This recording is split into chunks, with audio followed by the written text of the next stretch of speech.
But the thing that sparked it was the government basically doing a coup against the justice system. When the Republicans did it in America, nobody rioted. It was just news. I'm like, bro, your democracy is falling apart. Go to the streets. Like, how? Hello, and welcome to episode 37 of Let Them Eat Cake. Our guest today is Enzo, a Venezuelan national and activist who was lucky enough to escape the country. We discuss the state of Venezuela, how he escaped, his politics, and much more. But before we get into the episode, here are some headlines we think you should know about.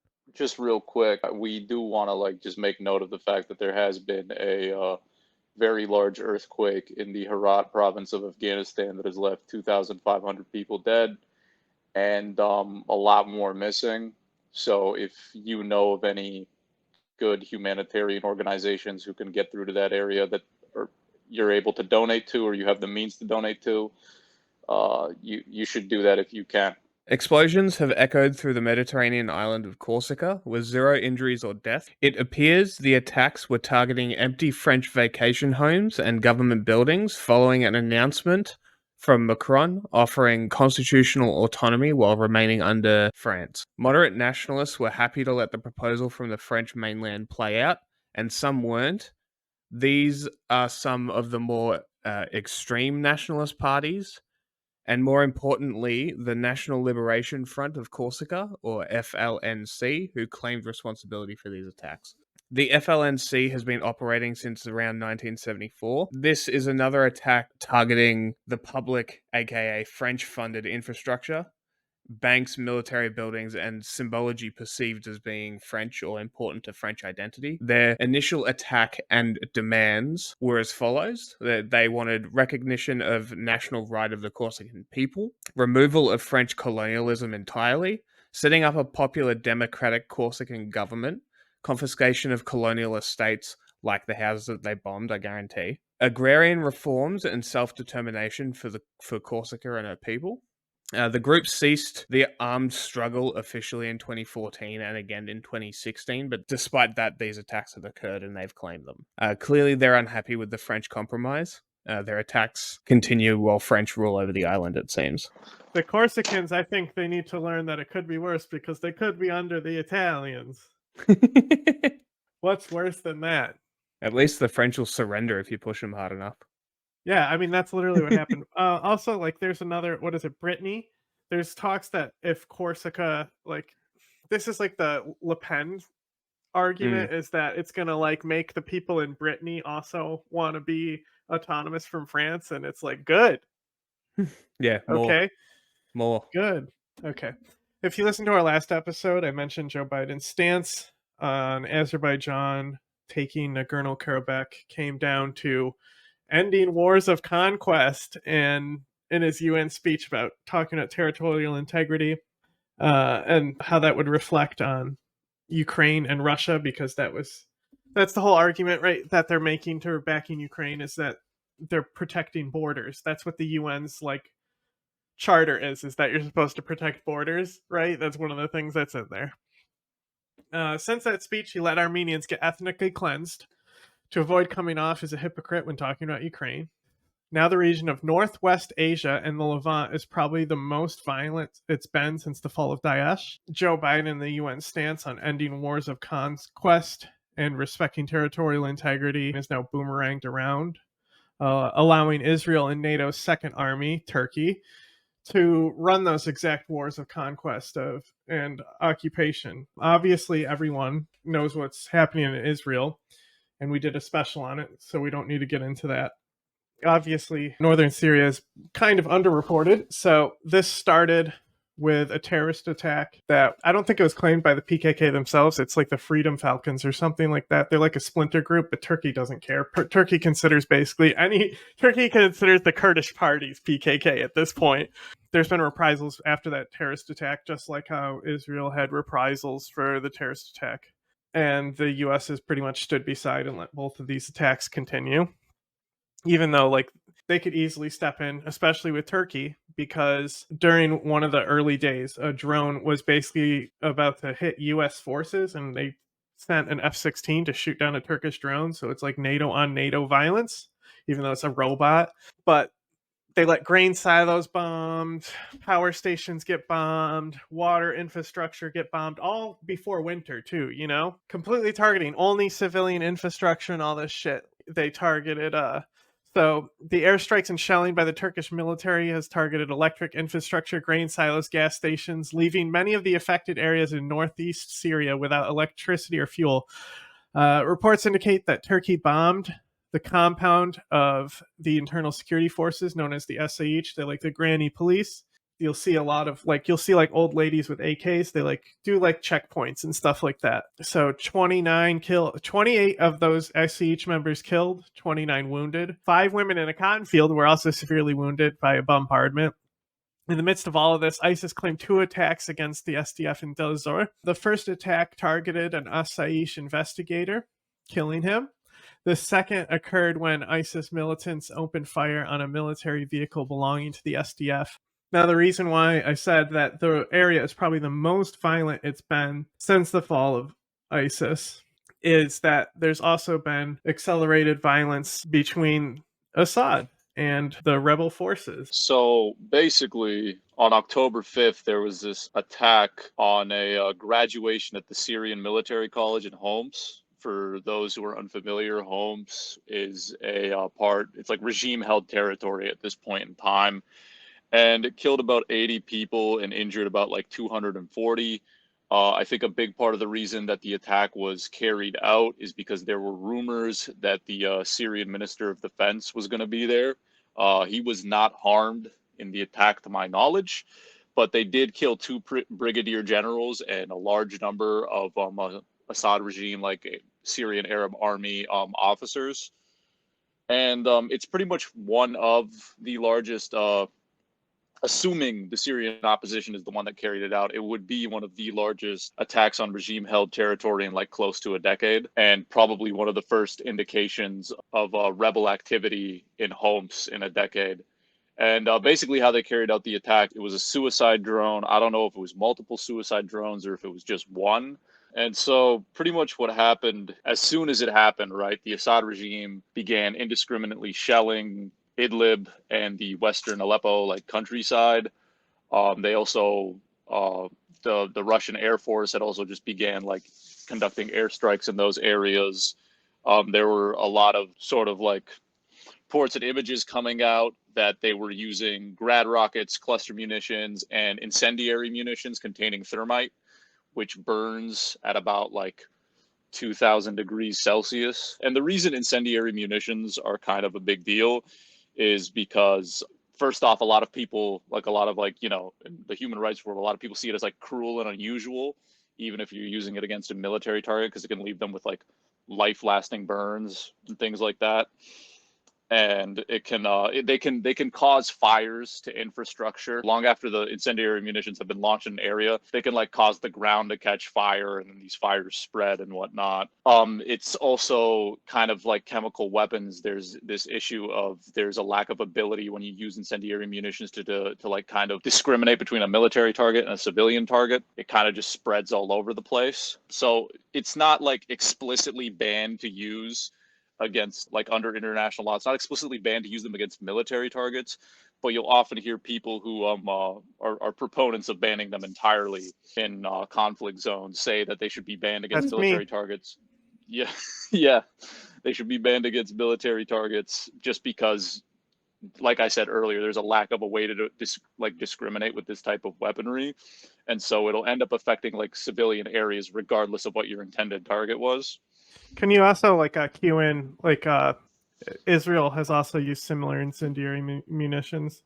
The first one is kind of contended. It could be a solid rocket boost or something like that. There's always people who are going to deny it, even if it's clear that it's incendiary munition. But also, they used one in Lebanon, and it looks like it's being used on farmland, which is wasn't that white phosphorus though? It's consistent with which would I have seen to be white phosphorus. I would say that, an AK style rifle. Right. So that's the thing is like that's when I think about it, the ethical use it's supposed to be used on is stuff like that, like farmland and stuff. But I've seen it, like Golden Division use this against ISIS, and you can see it from both sides. Like ISIS is filming from inside their compound when it was used, and the Americans took like full blame, saying like, yeah, it was us, it was totally us, it wasn't Golden Division that called this in or anything. And then I know they used it in Raqqa as well. So it's been used like effectively by United States. Like we shot the shells, they just used the targets. But anyway, I don't care. It needs to be banned regardless, even if there is effective use of it. I just wanted to also just bring it up, you know? But basically, some places that did get hit or were targeted by Assad regime shelling included a displaced persons camp, a market, residential neighborhood, and a building that belonged to the Syrian Civil Defense, which is basically like the white helmets. They're like search and rescue paramedics. And yeah, as far as we know, at least 11 people, if not a lot more, this is likely a very like low estimate, have been killed by the shelling. And 2 of them were children who were the ages of 2 and 11 years old. So apparently Israel told Hezbollah that if they get involved, they're going to kill Assad or something. The IRGC is really getting into a real war here because they're going to be spread up in the north and the south here pretty soon. You're muted, They've got Jack. their work. They've got their work cut out for them. Well, I think at least they have Russia. It's going to be very north. interesting. It's going to be very. You see Erdogan basically say like Hamas are not terrorists. What they did was based. What? I did say that. Yeah. He basically said that. Speaking of megalomaniacs that crash their economies, have you guys heard of Nicolas Maduro? He's from that one country. What's it called? Venezuela. Venezuela. I would highly encourage anyone watching this to Google Venezuelan prison with a zoo busted by Venezuelan police. The images are insane. These dudes had a zoo in prison with cheetahs and like leopards and shit. What the hell? I'm not even joking. That's awesome. Okay, here's the episode about Nicolas Maduro crashing the economy harder than Assad crashed his. Was that accurate? It has to be about the same, right? Surely. Venezuela's fucked. It's pretty close, dog. It's pretty close. They have the low. Do you know what they actually have the lowest gas prices in the world, though? Yeah. It's like 5 cents to fill your tank. I wish it cost that much here. Holy shit. Take that, capitalism. We have a weapon more powerful than their British Empire, and that weapon is our refusal to bow to any order but our own, any institution but our own.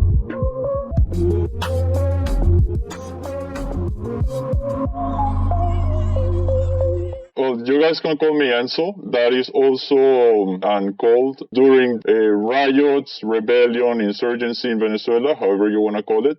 My pronouns are he, him, or they. I actually don't care. I'm a gender abolitionist in that sense. I am a Venezuelan citizen. I grew up in Venezuela.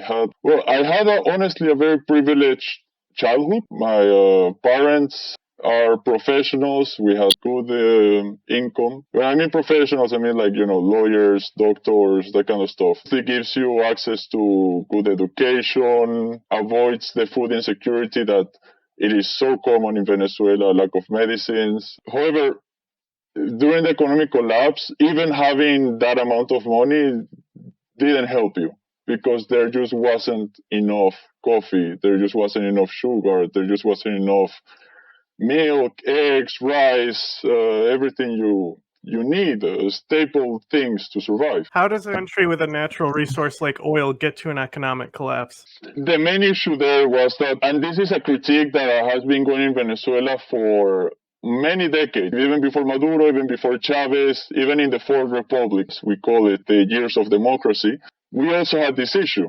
The democratic governments back then, COPEI, AD, like the presidency of Carlos Andrés Pérez, Caldera, they all invested in the oil industry in order to get revenue, in order to enrich the country in social programs, etc.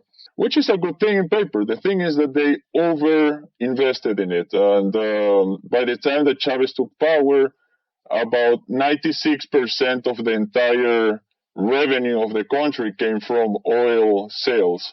It doesn't help either that the ruling class in Venezuela is extremely corrupt. So a big chunk of all the revenue that comes in, they keep for themselves, they pocket it. And when the oil prices fell, they either had to stop being corrupt or let the social programs collapse, and both happened. Well, they're still corrupt, but they are having some campaigns against corruption, but it's not enough, and people are starving, people are dying. There is lack of medicines, lack of food. This was in the 2013, 2014, 15. That was with the oil. There was a rivalry of oil production between Saudi Arabia and Russia, which caused this collapse in oil prices back in 2014. That is how the economy collapsed. So, also, I was just curious, when the protest started, you said that's how you got your name. Is there any story behind that? Anything cool there? Oh yeah, no, basically it's just because of my heritage. I'm half Italian, so I just got an Italian name. I didn't want to use my real name in the protest because if one of my comrades, companions, whatever, if one of my partners got arrested or tortured, they could say my name, I would be fucked. So I got Enzo, and it stuck. I'm still Enzo, I guess.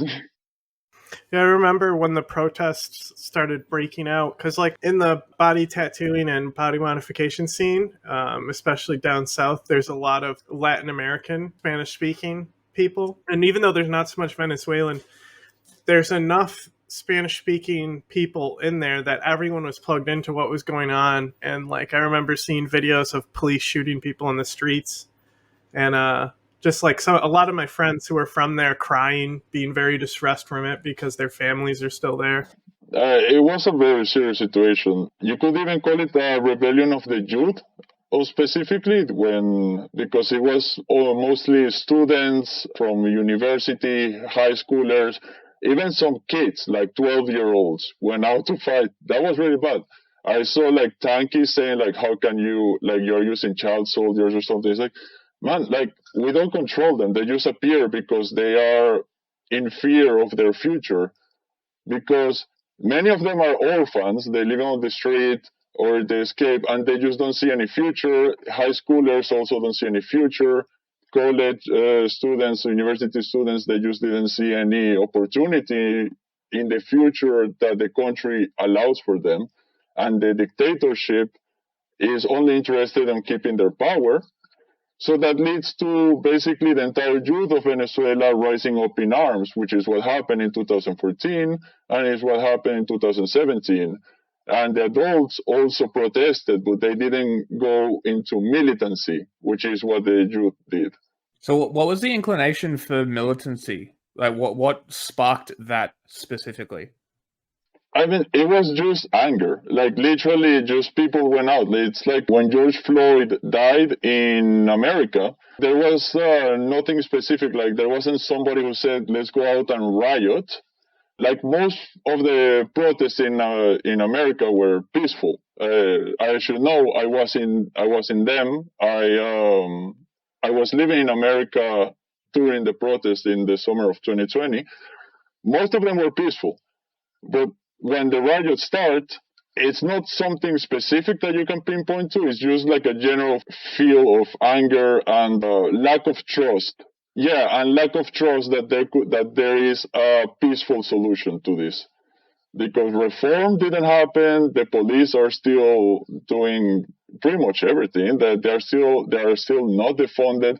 So you could say even that the rioters in America had a point, that the reform was not going to be the solution and they just wanted to break shit. And I get it. Nothing got done. There's a whole narrative that they defunded the police. They put way more money into police instead. Yeah, exactly. It never happened. The protests, as nice as they were, and in amount of numbers of people, of participants, on the historical significance that they represented, they were incredible. They were great. But the material changes that they caused on the police are negligible, to be fair.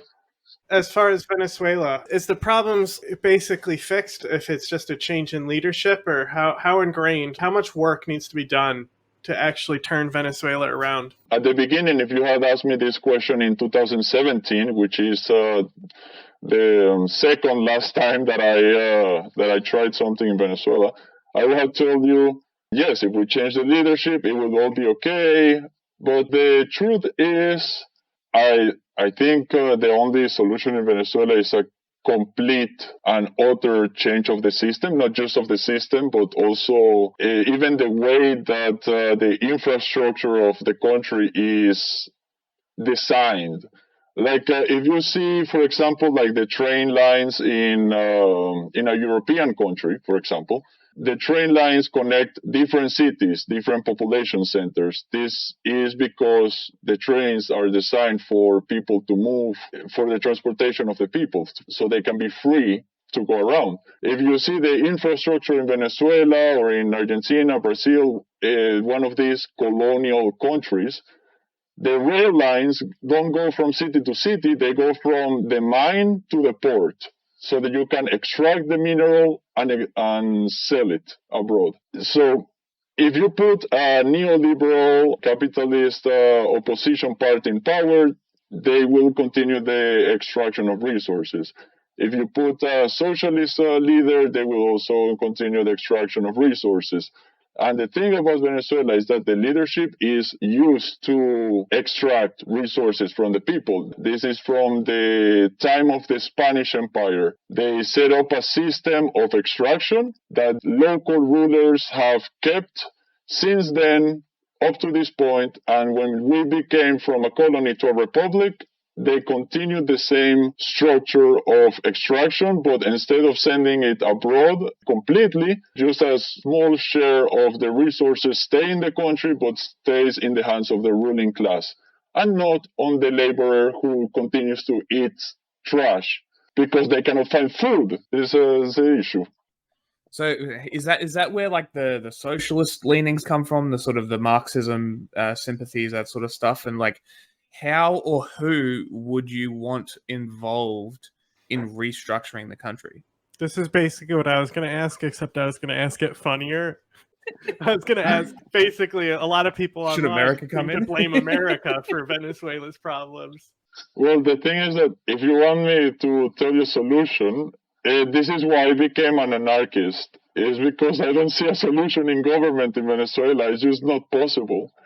But for example, let's say that we can somehow destroy the system and create like a good state. All right. I don't think any of the politicians that we have right now would be fit to rule that state, because all the rulers, all the people that are educated in politics or have a career in politics in Venezuela right now are used to a system where they get to enrich themselves and where they get to basically play popularity contests with their peers. So it is not just a problem of the system, which is very bad, but also of the people who are basically adapted to that system in the ruling class. That's why I say it's not possible, unless you shoot literally like 1% of the country and change the system. I don't see how else you could do that. And I don't want to shoot 1% of the people. I think that would be bad, but you know.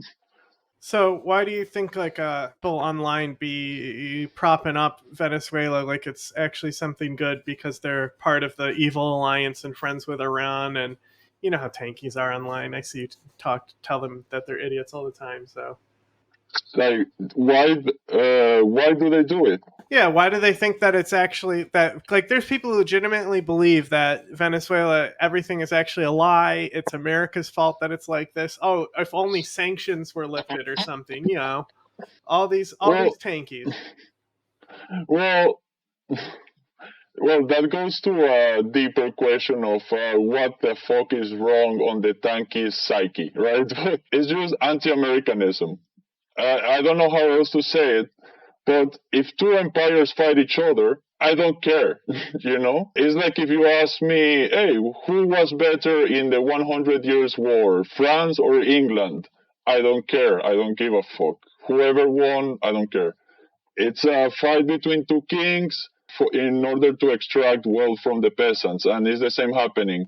It is Maduro trying to extract wealth from the citizens of Venezuela, and America probably also wants the same thing. So I don't care. Yeah, and just what you said about like two empires fighting each other, that's my Yeah. stance, because you'll hear me be anti-American about a lot of things until someone like Hassan speaks, and then I'll just suddenly be like pro-America, because it's not the anti-Americanism I don't like. It's like Claire Daly, right? She's anti-American, but she's clearly like working as an agent for Russia, which if you don't know, she's a UN representative for Ireland who's basically a Russian agent. What? Total loony. She's loony.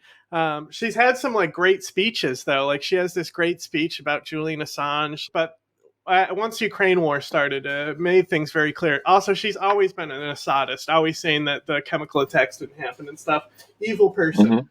But like my issue with her isn't that she hates America; it's that she's doing it with an agenda for Russia. You know. So if Yeah. you just hate America with an agenda for another state, it's Yeah.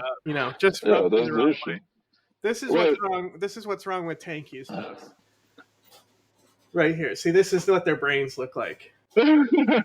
Yes, exactly. That is a problem. That is true. I killed a Venezuelan cop. I opened his head. I saw those exact things inside him. See, if it wasn't for the liberals saying we couldn't have ivermectin, we could deworm all these tanky brains. So let's get into you leaving Venezuela. How'd you get the opportunity to do that? What was like? Obviously, people are very hostile towards Venezuelan immigrants right now, especially in the U.S. Yep. So Hmm. how'd that work Indeed. out? Yeah, I do not know how people became anti-Venezuelan immigrant, like DeSantis, who is always woke, fuck the socialists, blah, blah, blah. And then he's deporting 50 Venezuelans to Martha's Vineyard or whatever. It's like this, I do not understand. It's like if I was a Republican, I would bring all the Venezuelans possible and just put them in Fox News and everywhere. It's like, look, these people hate the Venezuelan, the socialist dictatorship or whatever. That's all the Republicans care about when it comes down to the Latin American vote. They love the Cuban Americans there. Yeah, exactly. I do not know why they are not doing the same with Venezuelans, because Venezuelans are having basically the same situations the Cubans have. And Cubans, I live in Miami. Look, I don't know if you can see this. It says, I love Hialeah. Hialeah is a Cuban neighborhood in Miami. Like, I know many Cubans, and trust me, they are very Republican. You got to be careful, though. We might get another banana company, Bay of Pigs. Well, I mean, Trump tried Hey, to they make a tried. big maneuver. Yeah, they tried. Operation Gideon. That was like Bay of Pigs, but cheap and shit. Like the Trump version of Bay of Pigs. It was on brand. John, I sent you a video, a YouTube video. I just want you to hear something.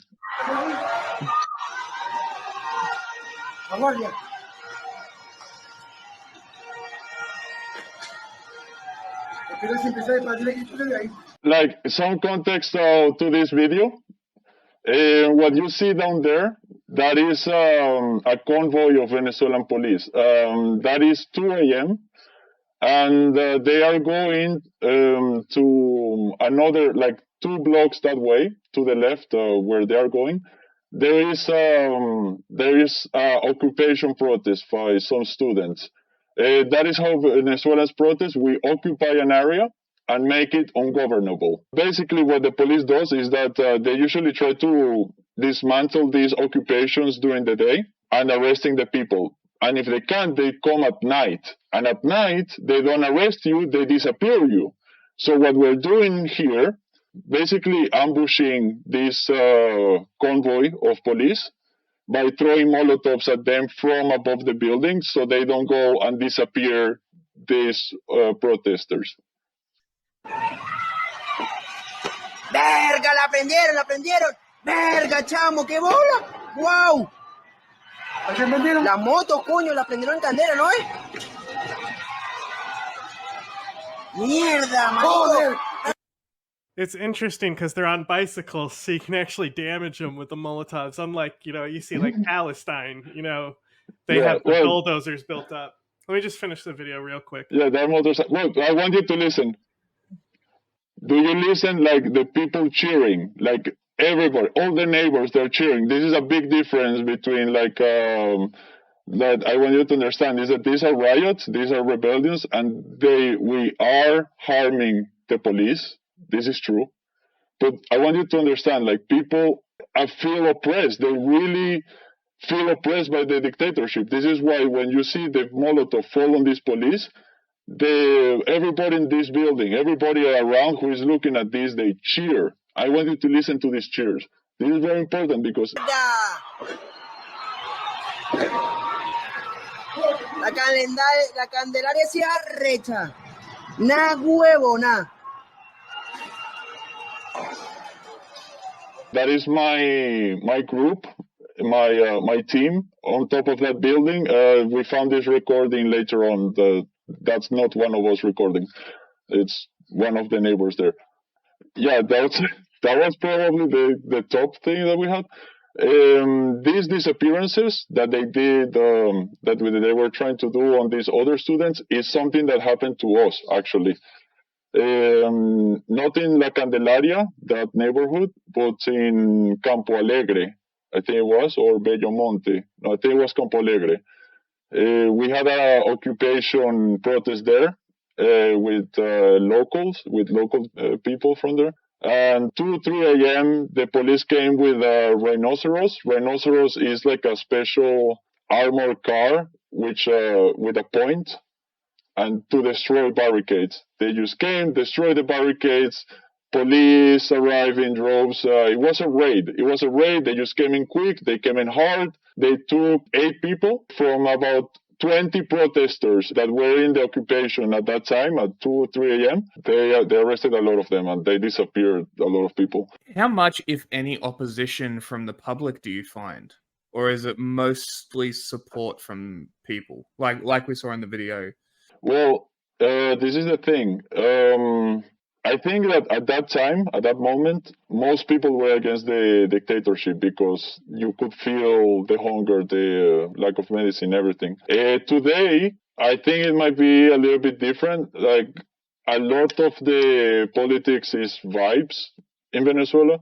Moves. I can only speak for like what the people in the city think, but not so much for like the people in rural areas. I can say that in cities, people are not they don't like the government. And in rural areas, it's it's different. It's a little bit in between.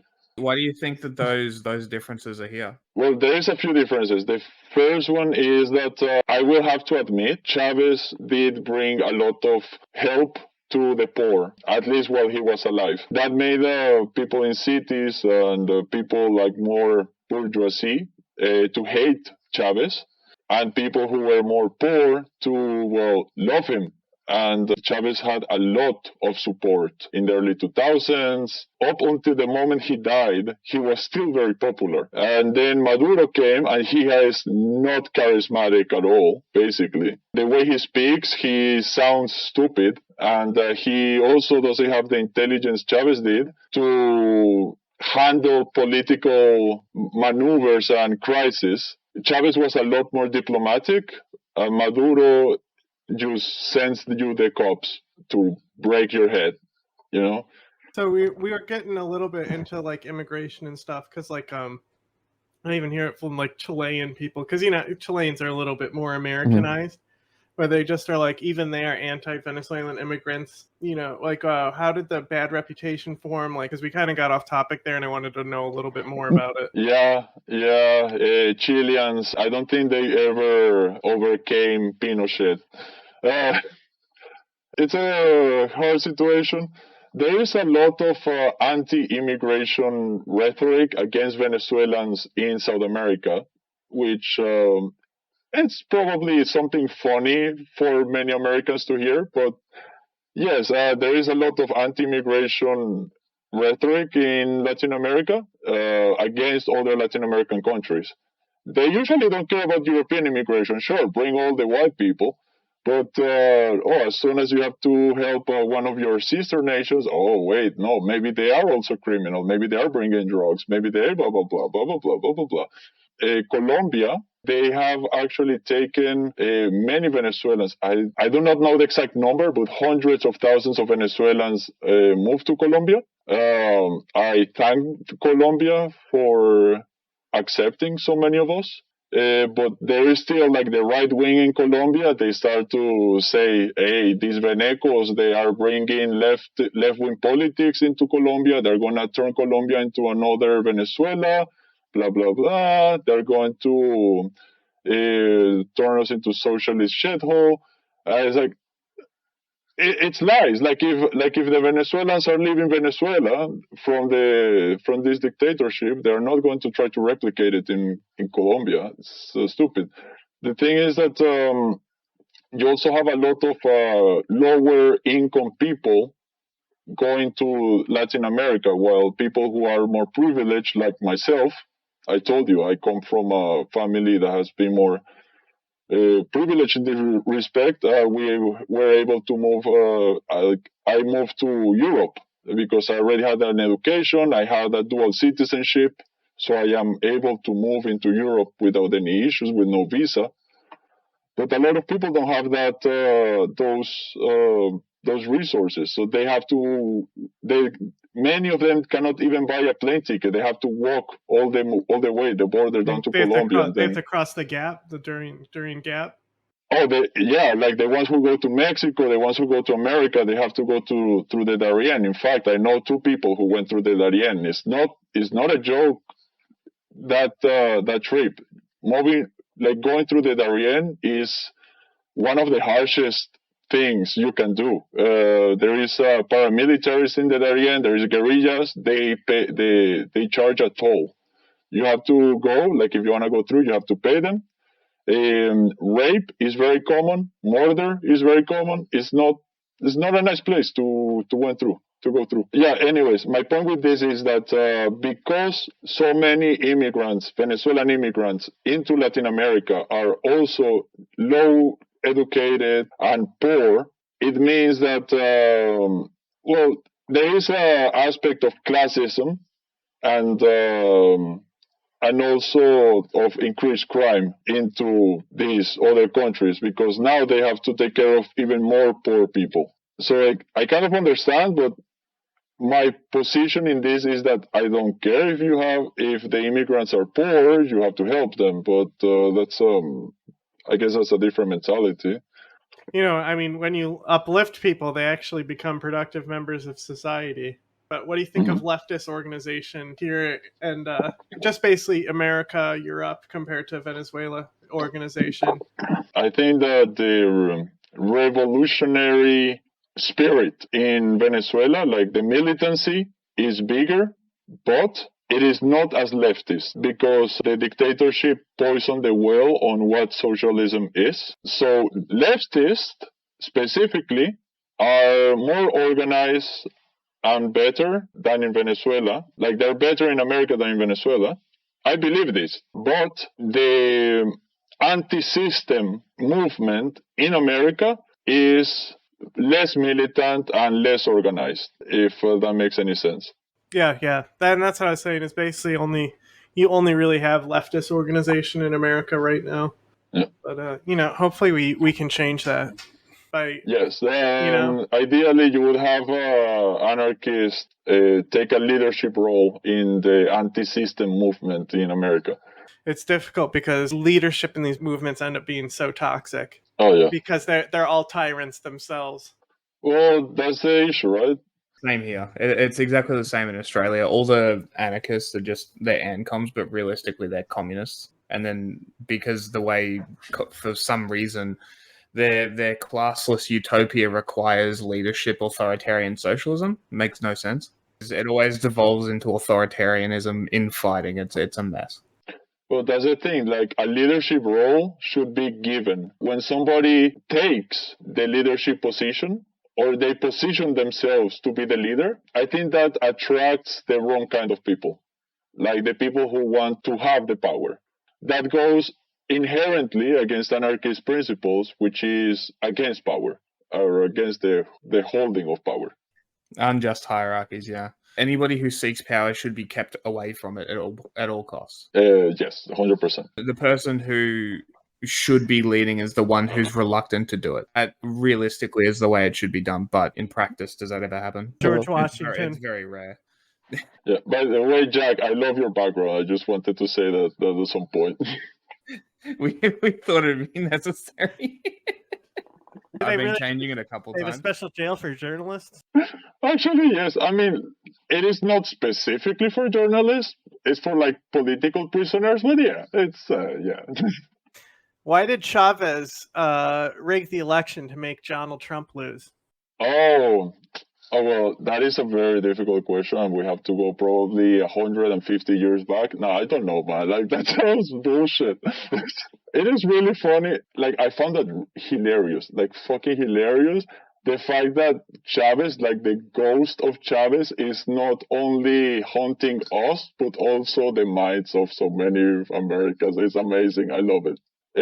Even though I always had anarchist leanings, until 2017, I did not consider myself a leftist. I hated leftists with all my heart because of the dictatorship. And because the leftists abroad, the ones that would speak to me at least, were tankies telling me I'm a CIA asset. So it really fucking pissed me off, you know? Yeah. Well, like as far as like we were talking about solutions earlier, I'm sure you're familiar with EZLN and the Zapatistas Oh, yeah. movement. Oh, yeah, So, yeah, like, yeah. you look at solutions for Venezuela. Obviously, capitalism and socialism aren't going to solve it. The only other system that I could see potentially having access there is a movement like that. But even that movement, like, they worship a lot of socialist people, like Che and even Chavez a little bit too. Yeah. So it definitely wouldn't be a branch from their movement. It would have to be something organic. But the whole Oh, yeah, absolutely. the whole confederalist system of tearing down like basically the capitalist trade network, and like basically they're all farmers there. It's the poorest region of Mexico. Yeah, Chiapas, So, right? yeah. Especially if there's an indigenous movement that is like, we're taking our land back, and then they start like logging operations or something. Yeah, I don't think. Oh my God, there was this figure. He was a nationalist, not exactly a socialist, but there was a Venezuelan nationalist in the 60s. His name was Reni Otolina. Now, of course, like nationalism in a colonized country, in a third world country, is not the same as nationalism in Europe or in America. Like, I still don't like nationalists, even in Venezuela, but something he used to say is that he had a radio show back in the day. Oh, there is Mao, there is Stalin, Marx, but all of these people, they're foreign. We need to have our own ideology based on our situation, based on what we have and what we need, etc. I always like that concept that we need specifically Venezuelan leftism and not try to bring it from abroad. So, like, for example, like Chavez, he did that a little bit. He with Bolivarianism, which I don't subscribe to. I don't like it. But at least he tried to do that, you know, something Venezuelan. Maduro, he is doing more like a Cuban version of reform. Like, in fact, Maduro is known to be more in line with Castro. Something funny, there is a Venezuelan conspiracy theory that Castro killed Chavez to put Maduro in power. It's a whole rabbit hole that you should guys probably take a look into. I don't believe it, but it's hilarious. Imagine if that was true. It's like America's the problem, jokes. It was Cuba. Well, also, it's just speaking about the assassinations. If Trump's fake shitty version of Bay of Pigs succeeded and they took out the leadership, what would have happened in alternate history there? Well, in that alternate history, the dictatorship would be exchanged for a neoliberal social democratic government, which would be led by Juan Guaido. Juan Guaido himself is a social democrat. Basically, his party is even connected with the Socialist International. Even then, he himself is corrupt. He is allied with the old political elite, which is also extremely corrupt. And materially, nothing would change because they would still take all the resources for themselves. The only difference is that we would have less social programs, probably less police repression, so that's probably good. I would also guess that we would have to pay something to the US because America will not do anything for free. Yeah. How much support does Guaido have actually through Venezuela, even in the diaspora as well? Does anyone even like him? Because according to the narratives I hear, nobody gives a shit about him. No, nobody cares. Yeah, like, it's just America's guy. They're like, hey, take this puppet. Yeah, like the only reason people supported him is because he represented a real alternative, like a real option, like something that could be achieved. That's it. That's the only reason people supported him. But he's so useless. So fucking useless, man. Yeah, this is the problem, and this is why I'm also so anti-Russia, and why I consider Russia an imperialist nation, is because they intervene in our nations. They intervene in Venezuela, they intervene in Iran, they intervene in Syria, and they stop the popular rebellions. They stop the working class revolutions that leftists are always saying, like, no war but the class war until there is class war, and then we don't support them anymore because then they're color revolutions. What is a color revolution? A color revolution is a revolution against a socialist dictatorship, apparently. I don't know. But like a tanky would argue that America does the same thing. We've propped up and cooed so many people from America as well. Yeah, America does it. My point is, okay, you know, I don't care. I don't care. Fuck that too. Yeah, America does it, and America is an imperialist country. Yes, correct, indeed, my friend. Welcome to leftism. And these are the same people that go, the lesser of picking between the lesser of two evils is killing this country. It's like, that's you. Except it's not the lesser of two evils. You're picking the people who are objectively worse. But, you know. Yes, man. Like, I don't know. Like, I just want Venezuelans to have food and some medicine. That's it. I'm specifically thinking about my grandmother. Specifically, my parents left the country, but my grandparents were too old, so they are still there. So you have an idea of how bad it is. I haven't asked them. I should have asked them now for an update on that. But at least a few months ago, we only had like 10 minutes of water per day in Venezuela. So my grandparents would get a big barrel, all right, something we call whatever. They just get una garrafa, like a big jug of water. They put it under the tap, and for 10 minutes they get all the water they can. And during the day they bathe with that, with a bowl, shit like that. That's the water for the day, you know. You're still a citizen. You could, in theory, go back to see your grandparents, but are you in a situation where you think that you may not see family again at this point?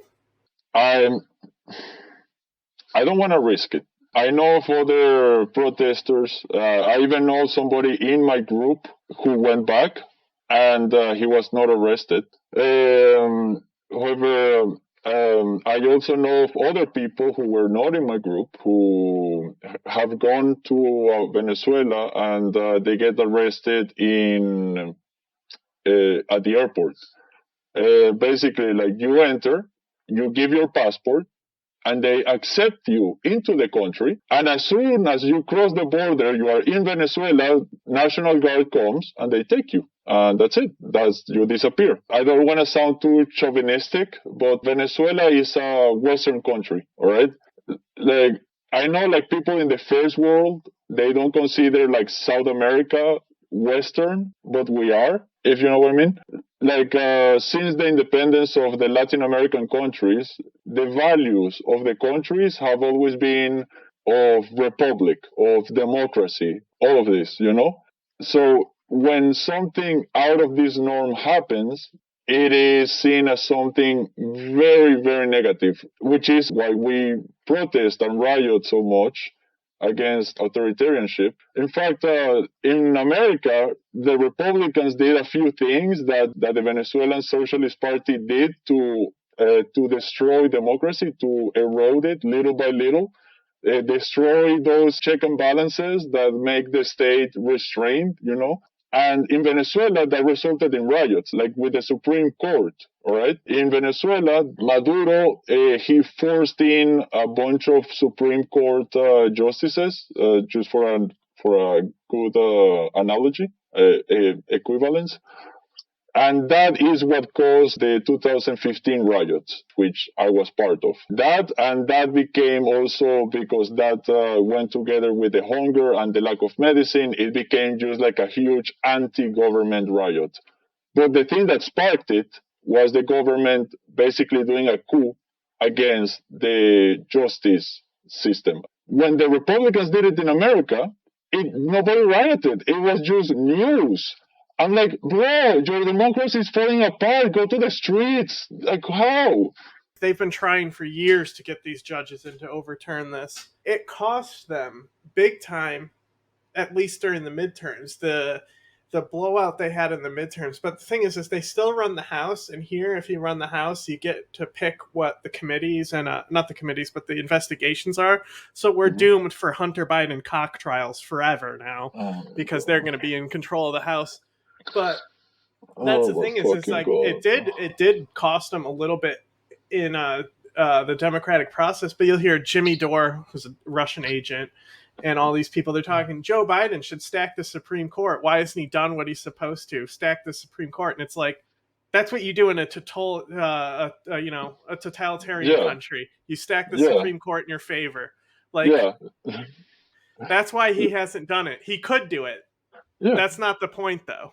Like, I am an anarchist, so I don't really like when the government destroys its own restrictions, you know? It's stupid. I don't like the Republicans because they erode the democratic institutions to make it a more totalitarian, fascistic state. Hopefully the fascists are about to collapse. That's what I'm predicting. The fascist right are going to collapse. You're going to have the liberals are going to take everything, and then the progressive caucus is going to split from the liberals. The liberals will then be the next right wing into the next party system, and we'll just get rid of all the fascists. Oh my God, let's hope, man. Just like, what is the opposite of Pinochet? Let's have like an authoritarian leftist in power. Like, just throw all the right-wing parties out of helicopters, and then you just make the Democrats, the liberal Democrats, into the new right wing. Yeah, perfect. Amazing. So while we're on this topic, leaving South America to go to Europe, what has been the change, and have you organized in Europe to assist people back in Venezuela? 2014, I left the country. That was after the first riots. I went to study in the Netherlands. I was only 17 at the time. I was fighting cops before I could legally drink. I went to the Netherlands, and there I just studied for 3 years. I didn't want to organize or nothing. I was deeply traumatized. Also, another fun fact, I call it basically like modern slavery. I worked for a Swedish company as part of an exchange program between my university. So the students would get a professional experience. They sent me to this company, but they didn't give me anything they promised, just like the Qatari workers, basically. I couldn't leave for 6 months.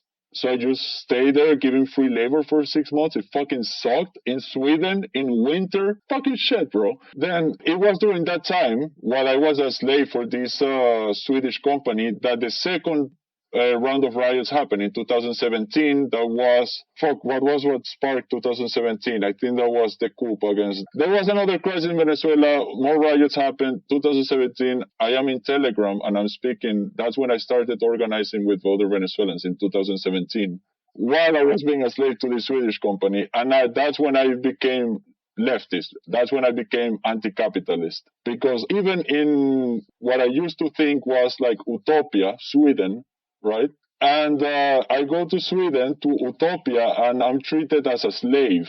And I'm like, oh, okay, so the problem goes much deeper than I thought. And that's when I started to become a socialist.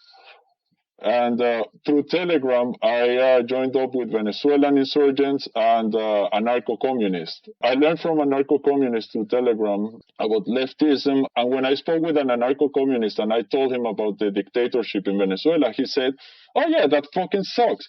And I said, like, that was the first time I speak with a leftist who empathizes with my situation, was with the anarchists. The Venezuelan insurgents in 2017, they were much younger than me. I was 20 or 21. They were 14, 15, 16, 17, 18. They were asking me for advice because I already had experience. So we created a group called Cerberos or Kerberos. And this group is the one that became heavily militant. We made it completely different. We didn't do it as a bunch of kids rioting on the street.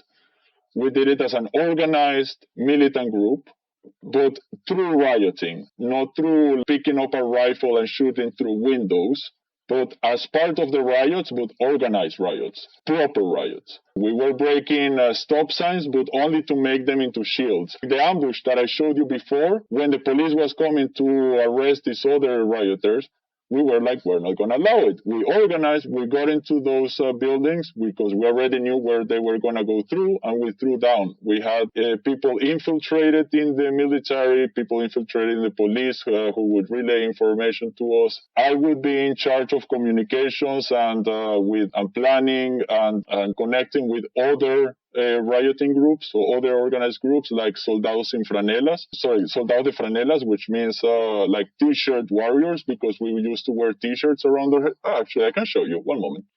Yeah, just like this, basically. Just like improvised balaclavas, basically. Yeah, basically. This is like everything I'm telling you was like a popular movement. It was made with things that you have around your house, like Molotov cocktails. It was with gasoline that you can get very cheap. It was like you can fill up your car, your gas tank for like 1 cent in Venezuela. It's very cheap gasoline, so you can make a lot of Molotovs with that. So, like, as far as capitalism goes, like, there's so much benefits from global trade. So China, this building just collapsed on these girls because they build their buildings so terribly, because they cut corners, because they're a capitalist nation. Capitalism enables China to get away with genocide, negligent homicide. COVID-19 is going to come back. Like, there's going to be another COVID pandemic. Nothing's changed. Basically, they're allowed to do all of it just because they're essential to the capitalist system. So while trade is beneficial, it has uplifted a lot of people, it's also enabling a genocide. Yes. And you can see this in pretty much any Leninist country that in history and today. And also in Venezuela, and also in capitalist countries. And it's always the same. This is also why I say that it is not possible to solve the issue in Venezuela unless you change the entire way in which the structure of the country is. It's because of the forces of capital, all right? If you have a capitalist country like Leninism is state capitalism. I don't give a fuck how much anyone viewing We say this every was episode, so yeah. Our listeners are used to hearing it. Yeah, so because Leninism is state capitalism, they have the same biases towards capital than any other capitalist. It is simple as that. You can have a Leninist fucking China, Russia, or a capitalist America. There is still the same biases against capital. This is why the Tsarist Russia exploited, or basically Stalinist Russia was exploiting its people in a similar manner, or even in an even more deep manner even than the Tsarist Russia. Is because they rely so heavily on the forces of capital instead of liberating the forces of labor, which is what I support. It also comes down to this elitist attitude as well, especially from Lenin. Lenin had this attitude that everyone was too dumb, so he had to talk for people, and that ultimately is what all of these sort of countries have boiled down to. So it's just very, well, I'd say interesting, but it's predictable. If you want to see a state that is run by people who are not educated, you can see at Venezuela right now. Because something that is true about the Socialist Party in Venezuela is that they recruited a lot from uneducated masses. While usually the elite, the ruling elite from Venezuela for decades and even centuries, they were aligning themselves with the COPEI party and the AD party. And the PSUV, which is the Socialist Party, they came as a third party and won, and basically replaced the old elite and made a new elite. Now, this is the issue. You have uneducated people in power, and the results are basically the same as the people who are educated in power. So, how about you make a system, a free system, where you have people who are educated and uneducated, I don't care, all controlling themselves. It cannot go worse than Venezuela, because Venezuela was literally the worst thing that could have happened, and it's still kind of there. So why not a free system where uneducated people can have their own control, their own power? I just go straight to that, because, and this is a firm belief that I have, is that just like peasants before were less educated, and they became more educated with republics once they were involved into the political system. Then people today, once they are not disenfranchised anymore, they can educate themselves more, because it is in their own interest to get more educated. I mean, ultimately, once the struggle's done, that's when people can focus on more education. There is a conspiracy theory that I believe a little bit, which is that the Venezuelan government kept us hungry on purpose, that they prolonged the famine a little bit until the revolutionary spirit went down, because it is very difficult to riot on an empty stomach, believe it or not. Venezuela is not a unique case. I think it's a very special case, but it is not unique. I think it is a unique combination of circumstances. However, those circumstances are not unique at all. You can see them in many countries. You can see like the state repression in a lot of countries. You can see the lack of food in a lot of countries. You can see all the different aspects of the situation in Venezuela, in many other countries, including the anti-communism, including the nationalism. If you are a foreign leftist, do not condemn the people who are inside, even if they are nationalists, because they are a product of their circumstances. And I would recommend organizing foreign anarchists to organize with people in Venezuela, try to educate them in a revolutionary anti-system action and support them. I don't think the anti-system movement in Venezuela is as strong as it once was. I don't think there is much future in there. So I would recommend that you oppose the Venezuelan state the same way that you would oppose Syria, Russia, stuff like that. They also kill a lot of Native Americans. Maduro did a massacre on the Pemon tribe. He killed like 100 of them. So the erosion of democracy we touched on a little bit, and yes, that's happening globally. I mean, yes, you said that you're is an Italian citizen as well. You got yes. Giorgia Meloni coming up there, openly fascist. Yes. Oh my God, that bitch. We've spoken a bit about her and how she's like 3 steps removed from Mussolini, which is nice. How does it make you feel, the state of democracy in the world and the rise of fascism coming up again? This is basically what I was referring to before, which Venezuela, like the combination of circumstances is unique, but the circumstances themselves you can find anywhere else. The erosion of democracy is a real problem that is happening all over the world, and that is something that deeply concerns me.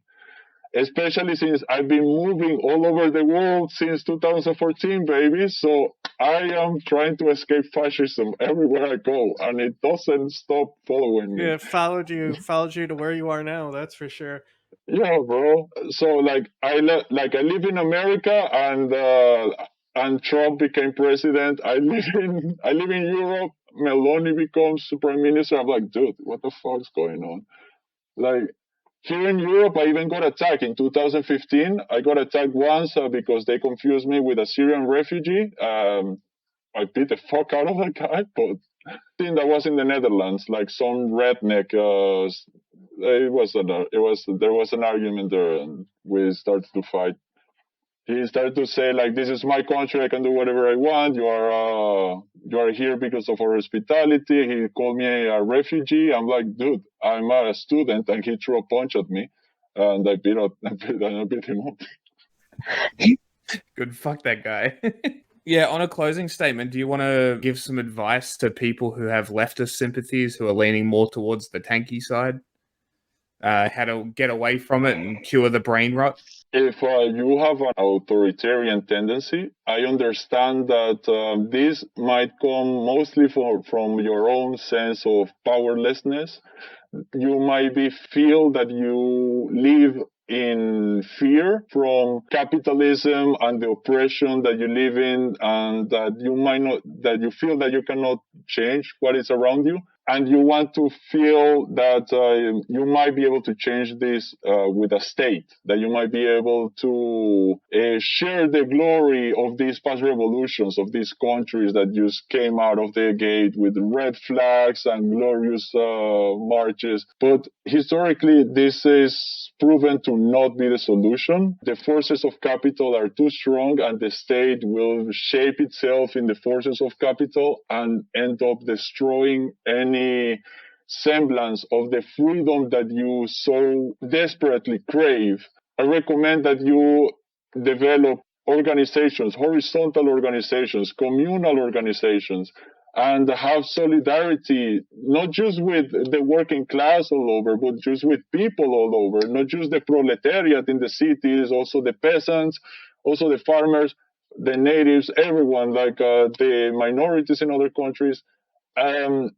Like, you have to understand that the struggles of the people are very real, and that people in other countries are not martyrs. They are not martyrs for your movement. The people in other countries will not live under dictatorship because of your idea of anti-imperialism. That is a wrong concept. You have to understand that world-class revolution means a revolution of and solidarity for all the commoners, all the regular people in the world, and not fight between two empires. That's what I would say.